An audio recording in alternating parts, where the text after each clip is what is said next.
I just turned a year older, and these are the two lessons that I've learned that I want to carry on my next year of my life. My name is Art, and this is Growth Ideas. The first lesson is realizing that I have a long way to go. I still have a long way to go.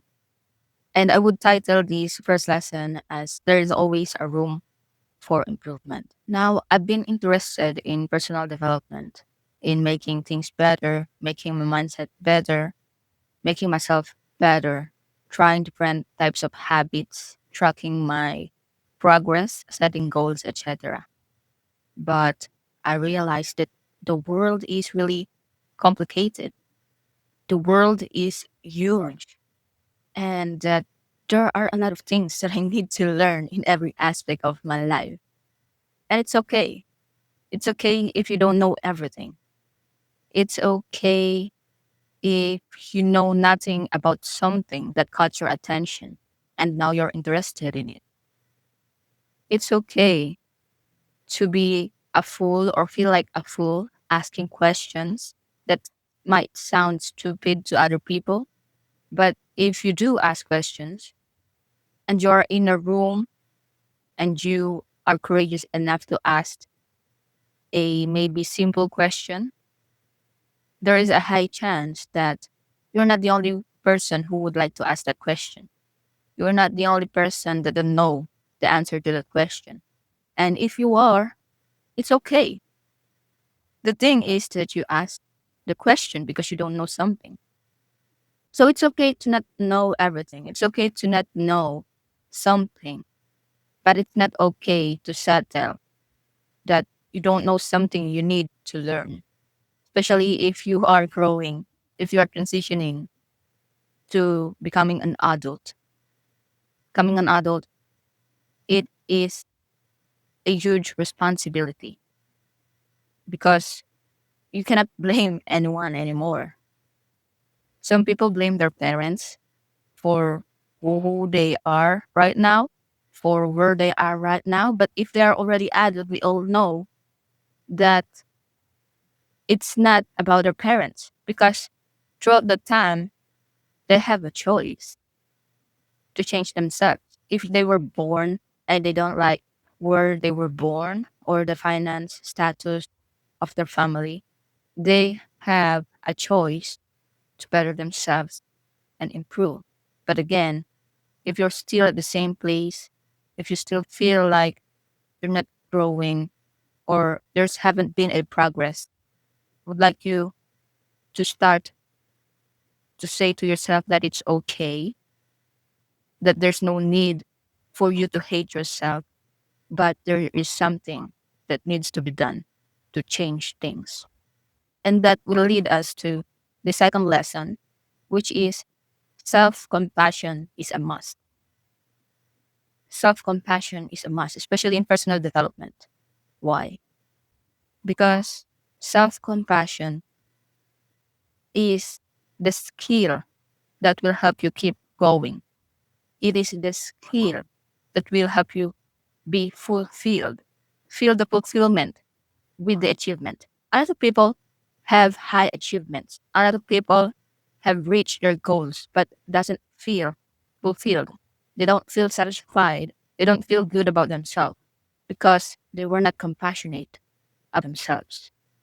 They've gone through a hard time. They beat themselves up. They hate themselves. So therefore, they push themselves to be something different. But if in the process, you keep that attitude that you're doing it because you hate yourself, that your reason, your intention is coming from hate. Even if you reach the top, probably you will not feel that good because you reach the top with someone that you hate. There is a misconception in self compassion that if you are self compassionate, you will accept yourself for who you are. And therefore, you're going to enable yourself to do whatever you want.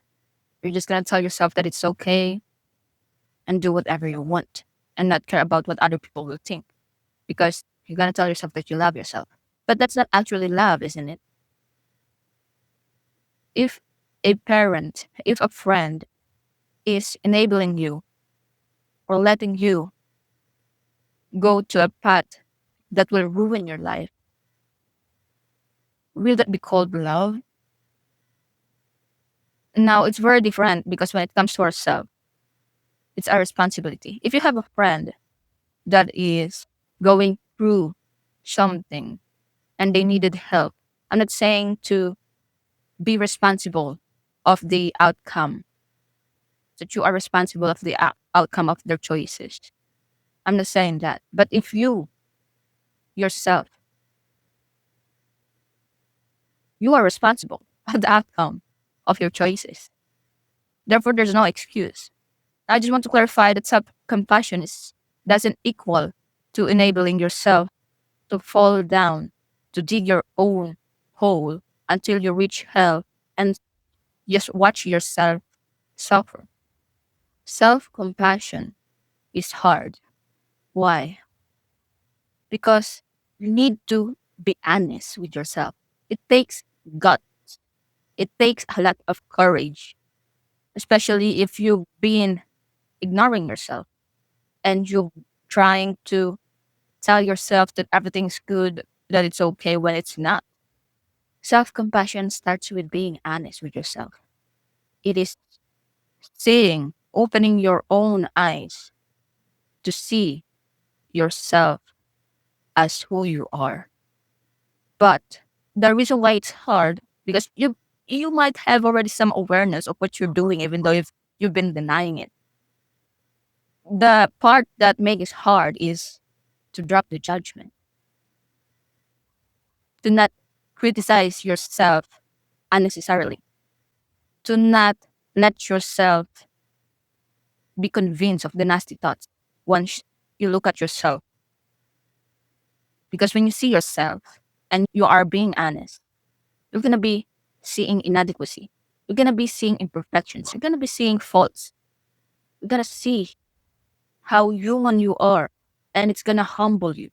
But the key in self compassion is seeing those imperfections, but coming from a genuine intention of understanding. It's not showing or being vulnerable with your own self, being honest to drag yourself down. That's not about that. It's about being honest and being there for yourself. Being honest and seeing your faults, your imperfections, your inadequacy, and still being there for yourself and saying that I see you as who you are. You don't have to lie that it's okay. And when you say that it's okay, the meaning of okay doesn't mean that it's okay. I'm going to sit here with you forever. We're going to be like this together. No. When you face your compassion self, what it will do is it's going to let you know that you are being seen, you are being heard, and it's going to support you and encourage you to get out of that nasty place. It's going to help you to stop yourself from suffering. It's not going to beat you down. It's not going to give you a lecture. But instead, imagine it extending its hand and offering you a support and help, no matter how imperfect you are, no matter how much you feel that you are unworthy of this help. It's not that unconditional love that it will let you go astray, it will let you self-destruct. No, it's the unconditional love that I see you right now.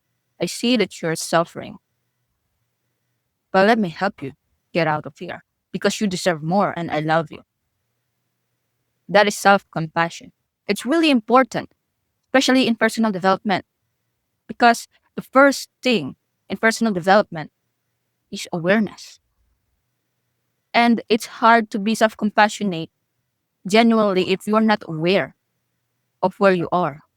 You're just going to fool yourself that it's okay, and therefore you're just pulling yourself down or keeping yourself at the same place.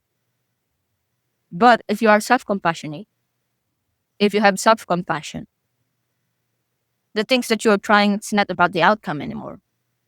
The things that you're doing, it's not about its outcome anymore. It's about your effort. When someone came to you and tell you that they hear you and they are there for and they are there to help you, you're gonna feel less lonely. And when you feel less lonely, you're gonna feel less fear. And also it will give you the confidence that you get your own back. That's the self-compassion thing. Getting your own back. When your friend or brother, sister, or anyone told you that, hey, I got your back. When you are in a team, in a competition, and it's your turn, and they told you, someone reach out to you, and they see that you are nervous, hey, I got your back. How will that make you feel? Less alone, less fearful, and the baggage that you're carrying feels less heavy. Why? Because they got your back. You're not alone anymore. And if you do that to yourself, the thing is, you never separated you from yourself. Most of us just ignore ourselves, but we can never run from it. That's why there are terms of self-sabotage. If you keep running from your shadow instead of facing and integrating them, you're just fighting with your own self. But if you face yourself with self-compassion and assertiveness without the unnecessary criticism, imagine how powerful will it impact your life. So it's not about being perfect. It's not about telling yourself that everything is okay and you're perfect and you're good enough. Sometimes we are not good enough, but that's okay. It's okay that you're not good enough because there's always a room to grow. Because no matter who you are, what you're feeling, you can feel the emotions. You're giving yourself space and time to feel your emotions without judgment. And also detaching yourself from that emotions. You're not labeling yourself with the emotions that you're feeling anymore. You're not gonna label yourself with the outcome anymore. You're gonna see yourself doing the effort as long as you are trying your best to be a better person, even though if you fail. It means that that failure is just a learning experience and it's okay. You're not enough yet, it's okay. I got your back. Then that way you're gonna build your trust with yourself. And that's really important because someone who have self-confidence that no matter what the outcome is, you're gonna figure it out. Why? Because they're not alone. They got their own back. No matter what you say to them, it doesn't mean that they don't care. Doesn't mean that they gonna isolate themselves. But since they have a solid foundation of relationship with themselves, they know who they are. Because again, they are being honest with themselves. That's why self-compassion is very powerful and it's a must. And it should be in everyday practice. Every lessons, just because you learn it, just because you realize it, doesn't mean that it's done. Every lessons should be practiced or be reminded every day. There is always a room for growth. That's all for me today. If you find this video helpful, leave a thumbs up, like this video. And also, if you want to be consistent with your personal development journey, I'm using an app that helps me tremendously. This app is really amazing. It has a journal, it has a checklist. It also has webinars, classes from different coaches or motivational speakers around the world. It's an investment to your personal growth.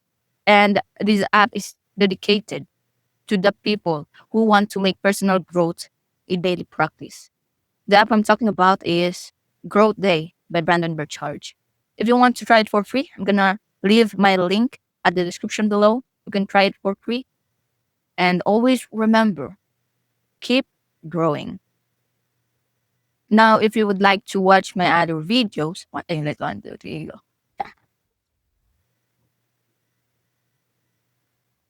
I have another request for you. Click here, or just click and watch my other videos, okay?